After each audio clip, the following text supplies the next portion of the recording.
আরিফুল ভাই, চলেন জোহরের নামাজ পড়ে আসি। না ভাই, আপনি যান, আমার মেলা কাজ।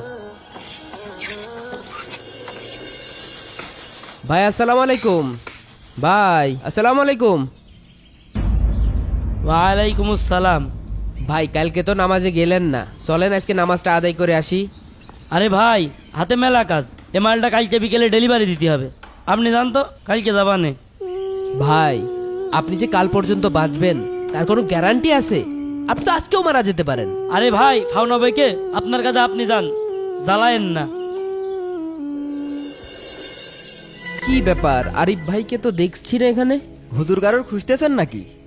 আপনাদের কারখানায় ওই যে আরিফ ভাই নামে একজন কাজ করতো না? আরিফ ভাই তো আর আসে না কাজে। কেন? কেন আপনি জানেন না? আরিফ ভাই তো মারা গেছে। এই পিছনের গোরস্থানেই তার মাটি হয়েছে। ভালো মানুষ, রাত্রি খেয়ে ঘুমাইলো আর উঠলো না।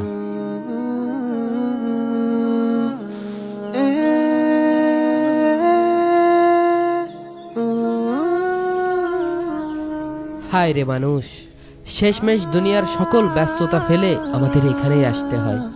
এই জন্য তো আমাদের প্রিয় নবী হযরত মুহাম্মদ সাল্লাল্লাহু আলাইহি সাল্লাম বলেছেন, আমরা এই দুনিয়াতে মুসাফির। তাই সকাল হলে যেন সন্ধ্যার অপেক্ষা না করি, আর সন্ধ্যা হলে আমরা যেন সকালের অপেক্ষা না করি।